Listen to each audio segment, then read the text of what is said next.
Hi friends, welcome to ஹெல்லூஸ் kitchen. இன்றைக்கி இந்த வீடியோவில் என்ன மீன் வாங்கியிருக்கோம் அப்படின்ட்டு பார்க்கலாம் வாங்க. குட்டி குட்டி மீன் தான் வாங்கியிருக்கேன். எல்லாம் மிக்ஸ் ஆகி இருக்குது, ஃப்ரெஷ்ஷாக இருக்குது. கடையில் இன்றைக்கி நிறைய சின்ன சின்ன மீன் தான் வந்திருந்து. இதில் வரிக்கார மீன் இருக்குது, சீலா குஞ்சு இருக்குது, சாலை மீன் இருக்குது, நிறைய முரளி மீன் இருக்குது. வெரைட்டியாக இருக்குது. பொரிக்கிறதுக்கு நல்லதாக இருக்குது. ஏன்னா சில மீன் கறி வச்சா தான் நல்லாயிருக்கும். இந்த கார மீன் கறி வச்சா நல்லாயிருக்கும்.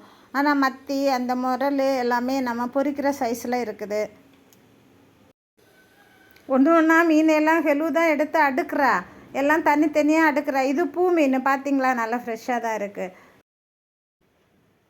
இந்த வரிக்கார நல்லா இருக்குது, பார்க்கவே அதை உடனே கறி வச்சு சாப்பிடணும் போல இருக்குது. மத்தியும் நல்லா ஃப்ரெஷ்ஷாக இருக்குது. இந்த மீன் பார்க்க நல்லாயிருக்கு, என்ன மீனுன்னு தெரியலை எனக்கு. இது புதுசாக இருக்குது. உங்களுக்கு இந்த மீன் என்ன மீனுன்னு தெரியும்னா கமெண்டில் சொல்லுங்கள். சாப்பிடலாமான்னு தெரியலை, நான் அதை ஒதுக்கி தான் வச்சுருக்கிறேன். பாருங்கள், எல்லா மீனுமே நல்லா அடுக்கி வச்சுருக்குறேன். இந்த வரி மீன் நிறைய இருக்குது, கறி வைக்க நல்லாயிருக்கும். எல்லா மீனுமே நல்லா தான் இருக்குது. உங்களுக்கு இது மாதிரி கிடைக்குமா? இது இவ்வளவும் 60 ரூபாய் தான். வீடியோ பிடிச்சிருந்தால் லைக் பண்ணி ஷேர் பண்ணுங்கள். சொந்தம் தொடர வீடியோவை சப்ஸ்கிரைப் பண்ணுங்கள். தேங்க்யூ, பாய்.